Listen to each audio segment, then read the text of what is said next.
Okay, so for this quick video, I'm just going to explain what sourcing is, and why I'm making you do it every week. So, sourcing, every time a historian looks at a primary source, they automatically source the subject, or the source. That sounds confusing, but it will make sense soon enough. And it's important because you can learn, primary sources can give you the information that's written on the source, but it also can tell you other things, but you need to be aware of those things and thinking about those things. So sourcing can be extremely helpful in helping you get the most you can possibly get from any specific source. So, first of all, sorry about that. So first of all, anytime you look at a source, you should think about these sourcing questions. And every week I'm actually going to make you do that for a specific source. So this week, as I mentioned before, in the first week, you're going to be looking at the Alexander Manly editorial to answer the questions. And each week you're going to do that for another source, specifically one that I've given you. Okay? So, very basically, sourcing, when you begin sourcing, you just need to ask very basic questions about the document. Who wrote the document, right? We're going to go through some of these. When was the document written? And when you're thinking, not only just think of the date, but think about what else do you know about that time period, right? Because then you're constantly going to learn more from it. If you're thinking, for example, the Alexander Manly document was written during the Reconstruction era, which you learned about all about in your crash course video. So for the second question, I'm asking you not only to look for the date in which the document was written or published, but also think about that what you learned in the crash course video, and talk about what else is happening during that time period, okay? The third question, what type of primary source is it, right? So we learned in the short video earlier about all different sorts of primary sources, right? There's newspapers and letters and diaries and paintings and photographs and what else? Books are confusing, sometimes books. All sorts of things. I'm going to think of some more as we go along. Mine also, some of the stuff I look at is organizations records, and an email can be a primary source, all sorts of things. I'm sorry, I'm rambling. So when I ask you this third question, what type of primary source is the document? That's your answer, right? One of those things, you got to figure out what that is and answer it that way. It's a pretty simple question. You should always be able to quickly summarize it.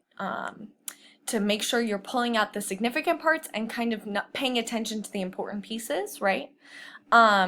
This is a very important question.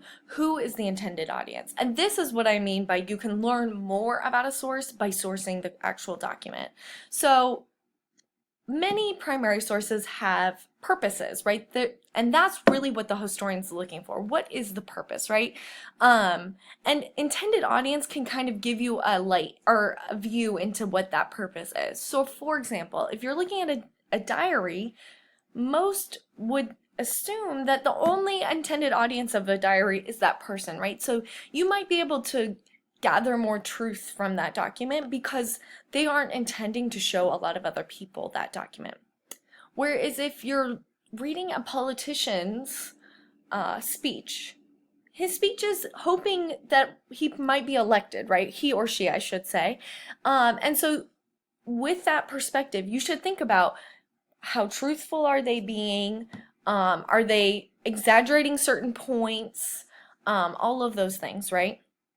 So for this question, I want you to really think, who is the audience they're intending?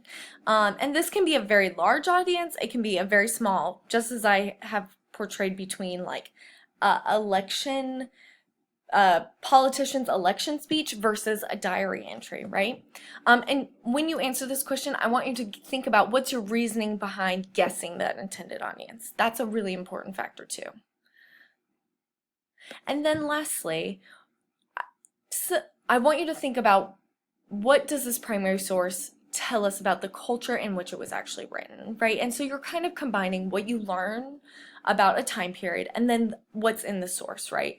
How is it affecting the culture of the time, and how is the culture affecting the primary source? I hope to this is kind of the question in which you get the option to give some analysis, right?